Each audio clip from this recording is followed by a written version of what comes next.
चुनाव लड़ रहे नेता अपनी अच्छाई बताने की जगह दूसरे उम्मीदवारों की बुराई बताने में व्यस्त रहते हैं। खुद के द्वारा किए गए कामों का लेखा जोखा देने के बजाय दूसरों द्वारा क्या नहीं किया गया उसे मुद्दा बनाकर गिनवाने में लग जाते हैं। उदाहरण के लिए, जब पिछले दिनों दिल्ली में बाढ़ आया तब भाजपा सांसद मनोज तिवारी ने बाकायदे मीडिया को बयान दिया कि हर साल बाढ़ आने से पहले ही बचाव कार्य का इंतजाम कर लिया जाता था, राहत शिविर लग जाया करते थे, दवाइयों का इंतजाम हो जाया करता था, बाढ़ पीड़ितों के भोजन की व्यवस्था हो जाया करती थी।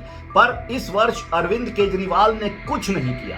फ्लड और इरिगेशन डिपार्टमेंट से हर साल जून के लास्ट या जुलाई के फर्स्ट वीक में आने वाले बाढ़ के लिए सड़कों पे टेंट लग जाते हैं, खाने की व्यवस्था होती है, दवाइयां होती हैं। फर्स्ट टाइम दिल्ली में ये व्यवस्था नहीं की गई। और अब जब कालिख होती है अरविंद केजरीवाल जी के चेहरे पे, तो वो चिट्ठी लिख रहे हैं अमित शाह जी को। अरविंद केजरीवाल जी, आप दिल्ली को नहीं जानते हो क्या? अचानक से हड़प लिए हो क्या? दिल्ली में हर साल जून जुलाई में बाढ़ आता है अरविंद केजरीवाल जी। उसके लिए फ्लड इरिगेशन व्यवस्था टेंट लगाता है, दवाइयां लाता है, अनाज लाता है, खाना खिलाता है। आपने नहीं किया। और जब बाढ़ आ गया तब आप चिट्ठी लिखेंगे कभी अमित शाह जी को, कभी आप लिखेंगे कि हथनी कुंड का पानी तेज छूट रहा है। यहाँ बड़ा सवाल ये है कि यदि ये मान भी लिया जाए कि आम आदमी की सरकार ने दिल्ली को बाढ़ से बचाव के लिए कुछ भी नहीं किया, तो क्या बतौर दिल्ली के लोकसभा सांसद मनोज तिवारी आप अपनी जिम्मेदारी से पल्ला झाड़ सकते हैं? मनोज तिवारी भी तो लोकसभा के चुने हुए सांसद हैं, वो भी दिल्ली से। उनका क्षेत्र और दायरा भी बहुत बड़ा है। कम से कम 2019 से सांसद के पद पर प्रतिष्ठित भी हैं। बतौर सांसद मनोज तिवारी जी का क्षेत्र, उनकी शक्तियां, जिम्मेदारियां और दायरा बड़ा भी है। तो प्रश्न ये उठता है कि चलो मान लें कि अरविंद केजरीवाल की सरकार ने अपना फर्ज और जिम्मेदारी सही तरीके से नहीं निभाया, जनता को किए गए वायदों से वादा खिलाफी भी किया, लेकिन बतौर सांसद क्या मनोज तिवारी ने जनता को विश्वास नहीं दिलाया था कि जीतकर जनता का भलाई करेंगे? दिल्ली में तो सरकार की असल कमान भी उपराज्यपाल के पास है, जो केंद्र को जवाबदेह है।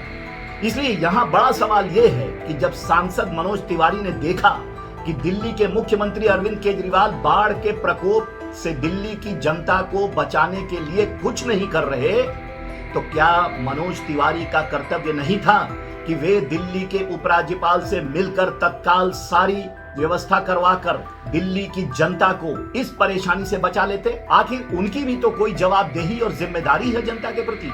लेकिन मनोज तिवारी लगे रहे दिल्ली सरकार को कोसने पर। यदि समय पर यानी 5 साल पहले सोच समझकर नीतिबद्ध तरीके से कदम उठाया गया होता, तो केंद्र में भी भाजपा की सरकार है, दिल्ली के सांसद मनोज तिवारी भी भाजपा सांसद हैं, दिल्ली के सरकार की वास्तविक कमान भी उपराज्यपाल के जरिए केंद्र यानी भाजपा के हाथों में है, तो मनोज तिवारी दिल्ली को शायद बाढ़ के प्रकोप से ही बचा लेते।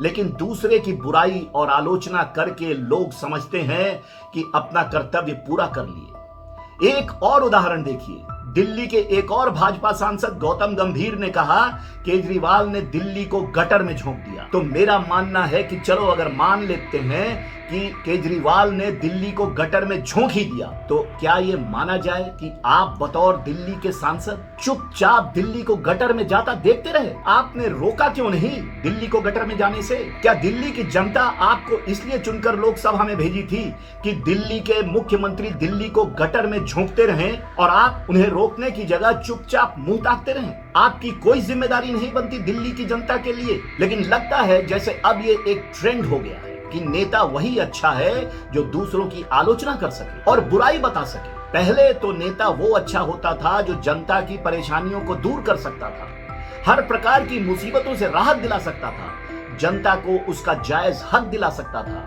और समाज में भाईचारा, अमन और चैन की स्थापना कर सकता था। परंतु अब ट्रेंड बदल गया है। अब नेता सिर्फ दूसरों की आलोचना करने में लगे रहते हैं, आलोचना और बुराई करने में ही अपना प्लस पॉइंट मानते हैं। लोगों के काम से उन्हें जैसे कोई मतलब ही नहीं। बहरहाल, कैसे लोग दूसरों की बुराई करने में लगे रहते हैं और कैसे यही बुराई और आलोचना कई बार मुसीबत का सबब बन जाता है, इसलिए दूसरों की बुराई करना छोड़कर यदि भगवान ने आपको मौका दिया है तो कुछ ऐसा कर जाइए जिससे लोगों का, समाज का, देश का, सबका भला हो सके और देश हमारा वास्तविक रूप से विकास कर सके। इसलिए दोस्तों, मेरा सुझाव है कि आप अपना काम ईमानदारी और वफादारी से करें और दूसरों से शत्रुता करने या दूसरों पर टिप्पणी करने से बचें। इससे खुद को भी नुकसान हो सकता है। नमस्कार।